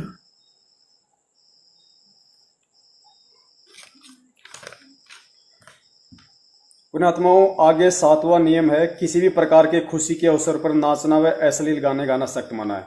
जाहिर सी बात है, हम भगत हैं, हमें बकवादों से दूर होना होगा, हमें केवल भगवान के नजदीक जाना है। और भगवान के नजदीक जाना है तो हमें इन सभी बकवादों से दूर हटना पड़ेगा। तो ये ब्याह शादी में नाचना, गाना, फिल्मी गाने देखना, फिल्में देखना, ये सभी बकवादे हैं जो भक्ति मार्ग में विष के समान है और गुरु मर्यादाओं का उल्लंघन होता है। ये सबसे बड़ा पॉइंट है। इनके नुकसान तो है ही हैं, क्योंकि हमारा जो मस्तिष्क है ये एक मेमोरी कार्ड है और गुरुदेव कहते हैं हम इसमें जैसा भरेंगे वैसा ही बाहर निकलेगा। तो यदि हम बकवाद देखेंगे तो हमारा मन विचलित होगा। और दूसरी बात, जब यदि बकवादे हम देखेंगे, फिल्म देखेंगे, ये गाने देखेंगे, और परमेश्वर कहते हैं जब तुम भक्ति करने बैठोगे, मंत्र करने बैठोगे, आरती करने बैठोगे, तो काल भगवान जो तुमने बकवाद इस मेमोरी कार्ड में फीड की है, वो फिल्में, वो क्रिकेट, वो फालतू के लोगों के साथ में बैठना, उल्टी सीधी बातें करना, जो बकवाद तुमने इस मेमोरी कार्ड में भरी है, और जब तुम भक्ति शुरू करोगे तो काल भगवान उस मेमोरी को चालू कर देगा, तो तुम्हें भक्ति में मन नहीं लगने देगा। वो बकवादे तुम्हारे अंदर आएंगी बार बार, वो फिल्मी गाने याद आएंगे, यार दोस्तों के साथ बैठ के की गई मीटिंगें याद आएंगी। तो भक्ति मार्ग में ये विष के समान है और गुरु का आदेश है। नियम नंबर 9, नियम नंबर 8, अपने गुरुदेव जी की आज्ञा के बिना घर में किसी प्रकार का यज्ञ, हवन, धार्मिक अनुष्ठान नहीं करवाना है। बंदी छोड़ अपनी वाणी में कहते हैं, गुरु बिन यज्ञ हवन जो कर ही मिथ्या जाए कभू न फल ही। गुरु बिन होम यज्ञ जो साधे औरों 10 मन पातक लागे। यानी गुरु जी की आज्ञा के बिना जब आप भक्ति मार्ग में आ जाओ तो गुरु जी यानी सतगुरु रामपाल जी महाराज जी के आज्ञा के बिना आपने किसी से कोई पाठ, धर्म, यज्ञ, हवन नहीं करना है। आपने कोई बड़ा भंडारा नहीं करवाना इस मकसद से कि मुझे लाभ मिले। भाई भगत अगर आपस में मिल रहे हो, परमात्मा की चर्चा कर रहे हो, तो चाहे 100 भगत इकट्ठे हो, 200 भगत इकट्ठे हो, वहां बैठ के यदि परमात्मा की चर्चा के नाम पे या किसी सत्संग के बहाने यदि आप इकट्ठे हुए हो तो आप वहां पे आओ। चाय पानी भी हमें पीनी है, भंडारा भी करना है, साधारण भंडारा, लेकिन ये सोच के नहीं कि मैं जगत वालों को भंडारा करवाऊं, मुझे लाभ हो जाएगा, मैं उनको कंबल बांटूं, ये नहीं करना। फिर किसी भी अन्य गुरु से या किसी भी व्यक्ति से हमें पाठ, हवन, यज्ञ नहीं करवाना। गुरु के अलावा हमें किसी से कोई पाठ नहीं करवाना। आज जितने भी लोग जो सतलोक आश्रम मैनेजमेंट हरियाणा वालों से जो पाठ करवा रहे हैं, ज्योतियां करवा रहे हैं, उनको पैसे जमा करवा रहे हैं, पुण्यात्माओं ये लोग पाप के भागी बन रहे हैं, क्योंकि पाठ करने का अधिकारी सृष्टि में केवल सतगुरु है, या सतगुरु के आदेश से जो व्यक्ति ये सेवा संभालेगा। क्योंकि पाठ वही सफल होता है या तो गुरु उस पाठ के शुरुआत में शामिल हो, क्योंकि 3 दिन का पाठ होता है, या तो गुरु पाठ की शुरुआत करे या गुरु स्वयं पाठ का अंत करे, तो ही वो पाठ सक्सेस होता है। जबकि गुरुजी 6 साल से जेल में हैं और ये लोग पाठ के नाम पे अरबों रुपए खा चुके हैं संगत का। सुनिए सतगुरुदेव जी के मुख कमल से, जिसमें गुरुदेव ने कहा कि मेरे ही गुरु भाई ने और एक मेरे ही गुरु भाई से, यानी जो गुरु जी से विमुख हो गया था, हमारे दादा गुरु जी से विमुख हो गया था एक भगत, उससे किसी दूसरे भगत ने, सुरेंद्र नाम के भगत ने पाठ करवा लिया। उसके साथ में क्या हुआ सुनिए सतगुरुदेव जी के मुख कमल से। पाठ केवल गुरु के आदेश अनुसार और गुरु के हाथों में ही पाठ का पैसा सौंपना है, अन्य के हाथों में नहीं।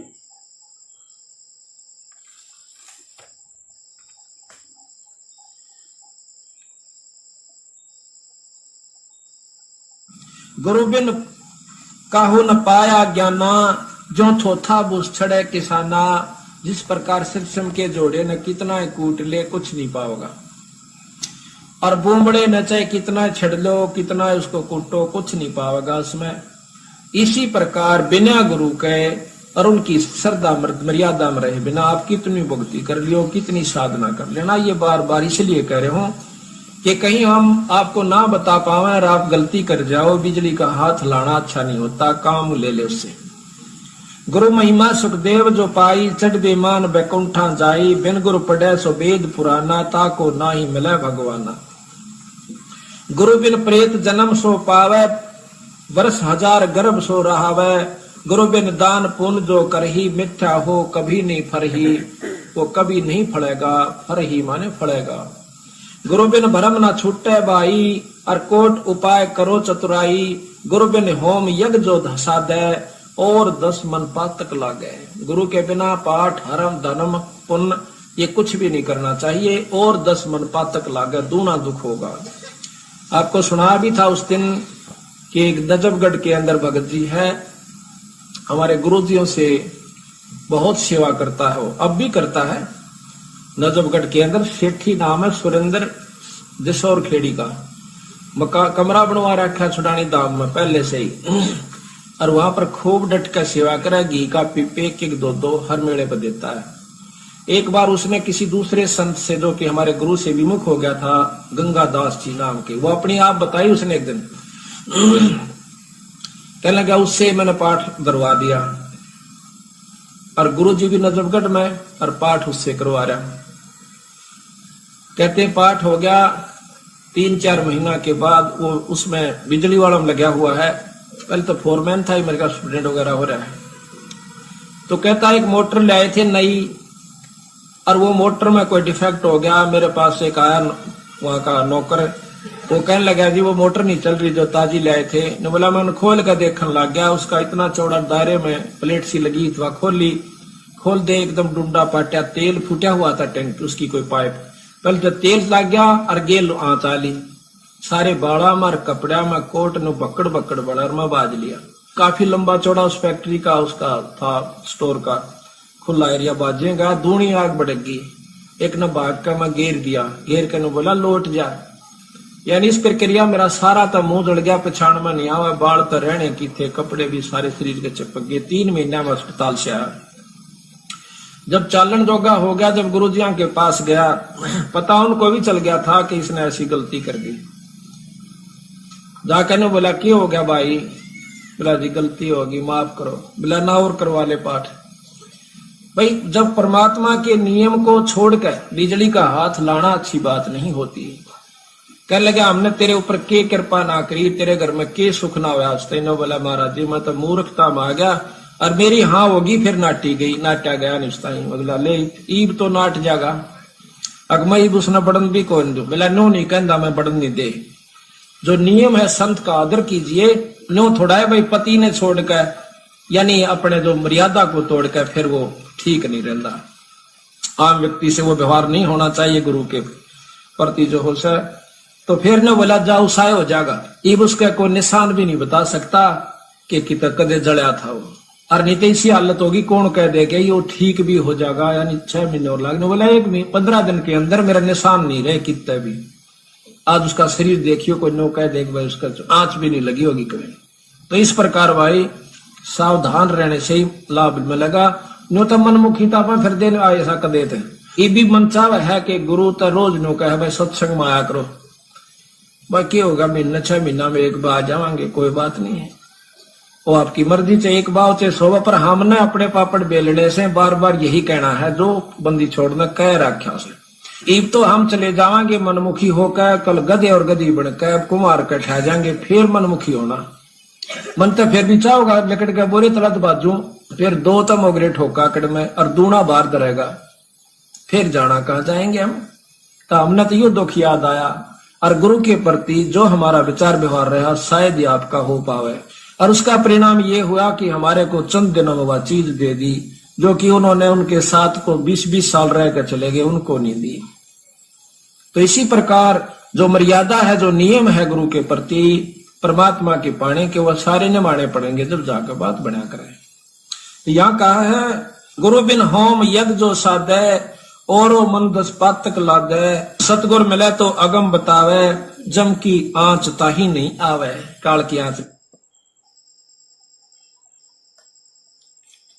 तो पुण्यात्माओं, आप जी ने सुना नियम नंबर 8।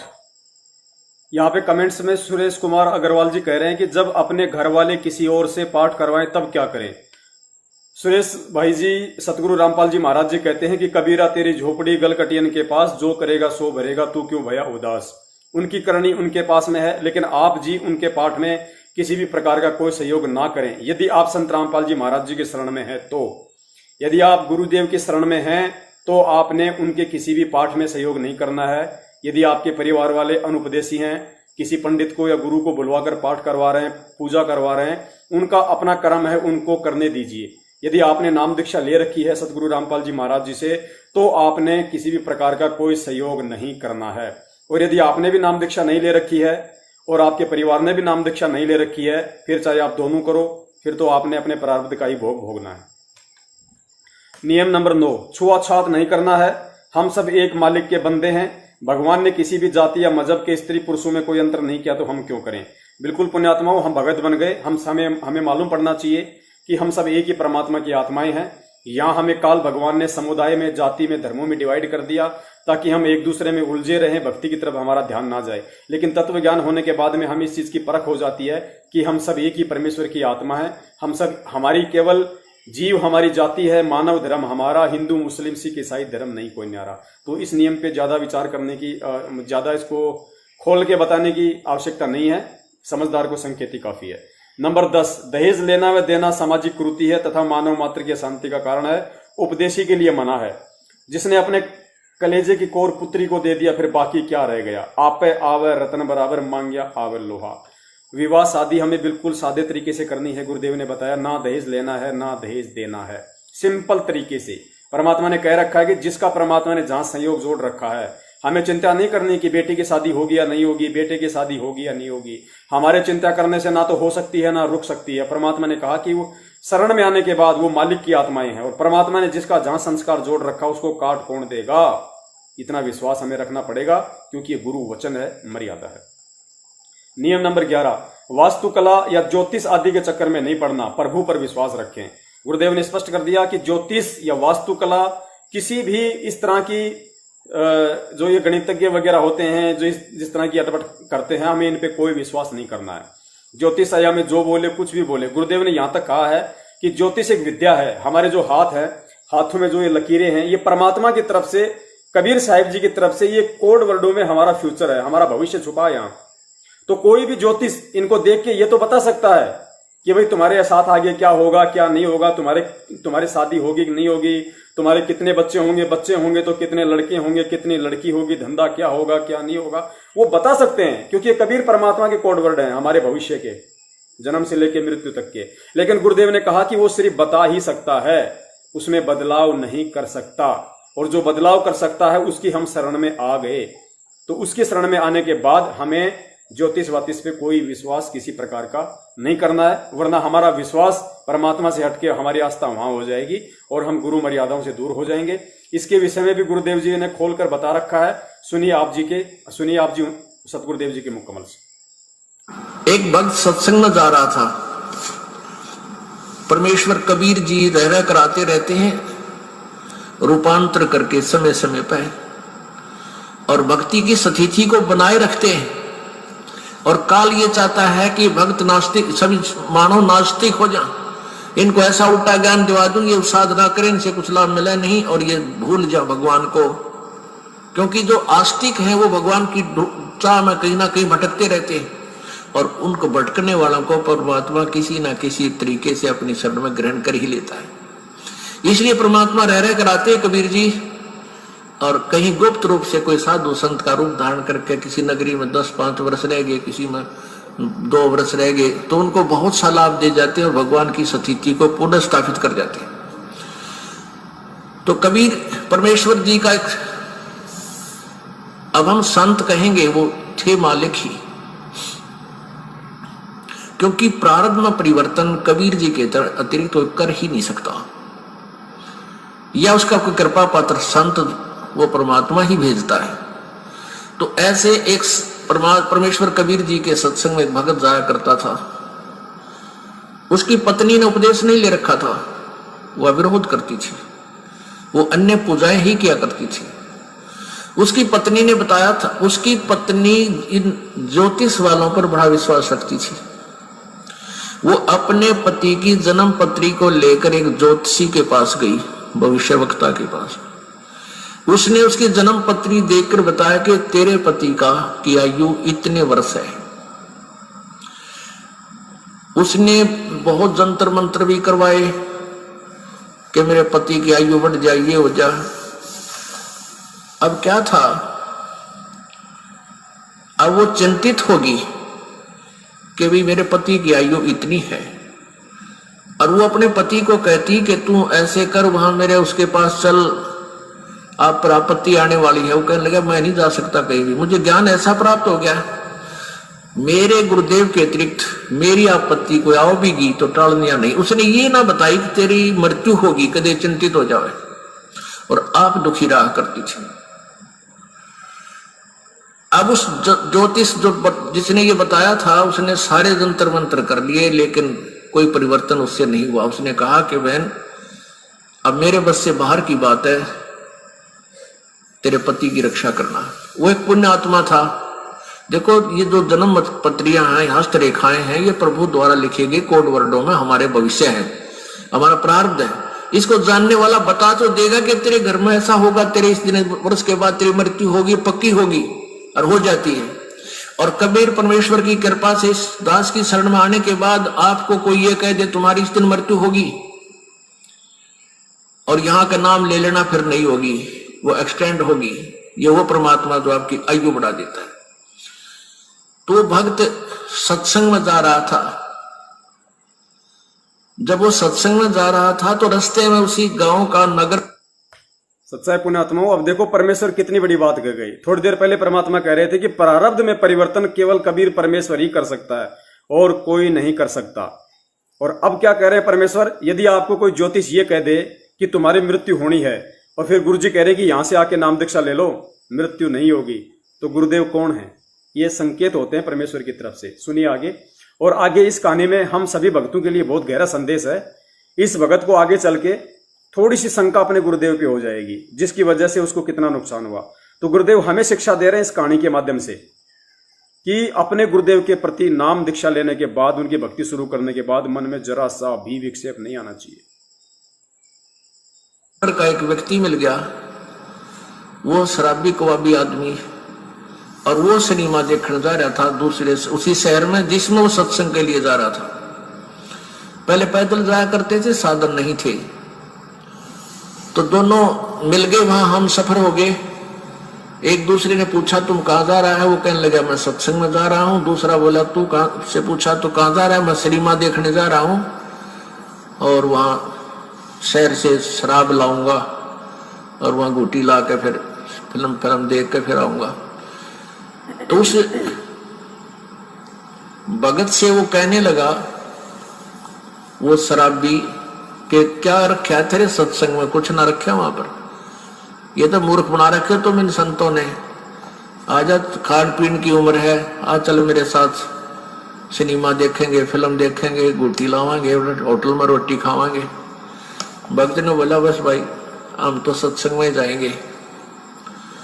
काफी बात चलती रही, कहता रहा कुछ ना दे रहा भाई, देख हमारे ठाठ देख ले, और कुछ ये सब बकवादे हैं, ये उम्र कौन सी भक्ति करने की है, तो जवान पड़ा है, बुढ़ापे में देख लिए। पर वो नहीं माना भक्त। तो उधर चलते चलते वो रास्ते में उन्होंने पेशाब करने की इच्छा होगी दोनों को।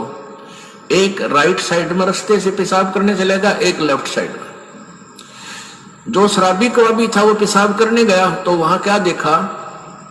उसने देखा कि वर्षा हो चुकी थी। वर्षा के बाद कुछ मिट्टी हटके एक मटका था, घड़ा छोटा सा, और उसमें देखा झांक के हाथ हटा टूका मिट्टी, तो उसमें सोने की ईंटें मिली। छोटी छोटी ईंटें होती थी, 100-100 ग्राम की सोने की ईंटें। वो पहले छोटी ईंटें होती थी, वो 4-5 मिल गई उसने, यानी 4-5 का मतलब आधा किलो सोना, किलो आधा किलो सोना। आज तो बहुत महंगा है, उस समय सस्ता होते हुए भी कीमत बहुत थी उसकी। वो वापस आया जो लफंडर था, और उधर से भगत आया। भगत ने कहने लगा, देख भाई, आप तो रोज भक्ति करते हो, सत्संग में जाता है, और मैं कद्दे भक्ति नहीं करता, ना भगवान भजता हूं, सारा दिन मौज मस्ती मारता हूं। देख मेरे को ये 4-5 सोने की ईंटें मिली, आजा दिखाऊंगा कहां मिली। वो देखा वहां पर वो मटका की इसमें मिली। अब काल तो पूरा जाल डाला है अपने भगत पे, परमात्मा के भगत पे किसी तरह भक्ति छोड़ दे। फिर वो कहने लगा, देख ले तमान जन निकम्मे, आजा मेरी गेला गुटी छुटी लावांगे, 4 सैर सपट्टे करांगे। उस भगत के दिल में थोड़ा सा कच्चापनता आ गया, थोड़ा सा। और वो चलते चलते क्या था, चल रहे थे और रास्ते में उसके पैर में कांटा लग गया। ये बातें क्योंकि उसका ध्यान बट गया थोड़ा सा, वो कांटा लग गया और कांटा लाग के अंदर ही टूट गया। अब उसने सोची, वो कह रहा, देख अब क्या करी रक्षा तेरे गुरु जी ने, यो कांटा भी लग गया तेरे। कहने का भाव है कि काल ने अपने पूरी जाल डाला, लेकिन वो भक्त 10 से मस नहीं है। उसने सोचा, भाई गुरु जी से आज या फाइनल बात पूछूंगा मैं, यह तो बहुत उल्ट से बात होगी। भाई मैं भक्ति भी कर रहा हूं, आप पर समर्पण भी हूं, और मेरे ऊपर मैं घर में कोई बरकत सी भी ना दिखती, और ये सारे उल्टे काम कर देख, सोना भी मिल गया निकम्मे ने, और भाई सारे ठाठ कर रहा। तो ये मन में सोच के गुरु जी के पास आती, हो सकता है मुझे दास में कोई त्रुटि हो, जिस कारण से मैं आपसे लाभ प्राप्त नहीं कर पा रहा प्रभु। वो सारी कहानी बताई कि परमात्मा एक नंबर का निकम्मा आदमी मरे गांव का, दारू वो पीवा, बकवाद सारी करे, फिल्म देखा, वो मैंने रास्ते में मिल गया। और उसको रास्ते में एक सोने की 4-5 ईंटें मिली, आधा किलो सोना, और मेरे पैर में कांटा लग गया। उसने मुझे बहुत डगमग करने की चेष्टा की, गुरुदेव हम भी जीव हैं, मेरे भी मन में थोड़ा सा खोट पैदा हो गया, मुझ पापी पर रक्षा दया करो दाता, ये क्या कारण है। तब उसने बताया, बेटा आज तेरी मृत्यु होनी थी, आज के बाद तेरा जीवन नहीं था। और वो निकम्मा अपना पिछली बैटरी चार्ज कर रहा था, वो खर्च रहा है, बर्बाद कर रहा है, उसके पास भविष्य में कुछ नहीं होगा। बेटा तेरी उम्र बढ़ गई, तेरे आज फाइनल तेरी फैसला था। आज कहते हैं द्वार धनी के पड़ा रहे, धक्के धनी के खा, और 100 काल जगजोली पर द्वार छोड़ नहीं जा। आज जब तू डगमग हो जाता, तेरी शाम पूरी नहीं होती, तू खत्म हो जाना था। आज तू पड़ा रहा, सच्चे दिल से लगा रहा, तो तू बच गया। अब वो अपने गुरुजी की एक एक बात पर विश्वास किया करता था।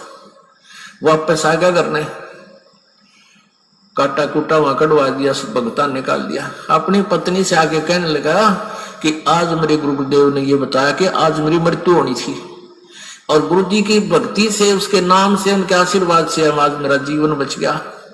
उसकी पत्नी ने उसी समय उसको कहा कि सचमुच तेरे गुरु जी पूर्ण परमात्मा है। यो जन्म पत्री ले रही थी, कि लेकिन मैंने दिखाई थी एक जन्म पत्री कि इस वर्ष में तेरी मृत्यु थी, और मैंने सारे जंतर मंत्र करवा लिए थे। उस मेरे जिसके पास मैं जाती थी, उसने लास्ट में हाथ खड़ा कर दिया था कि मेरे बस की बात नहीं तेरे पति को बचाने की।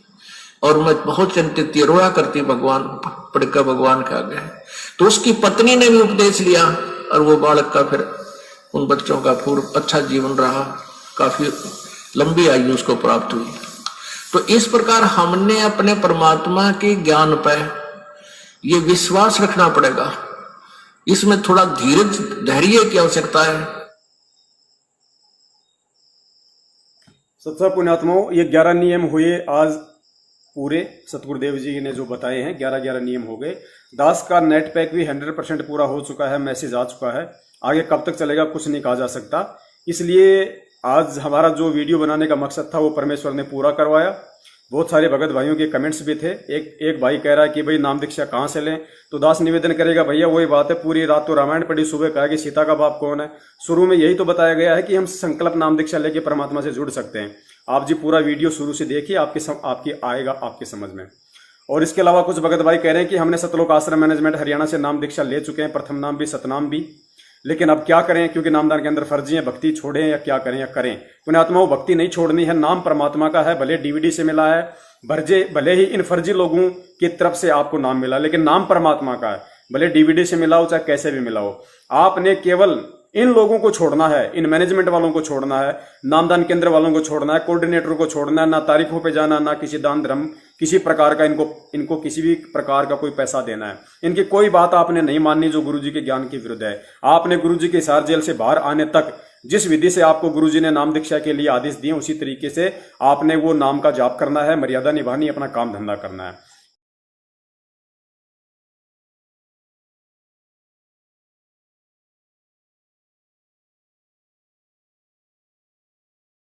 भाई जो गुरु बचन पे डट गे रे कट गे फंद 84 के।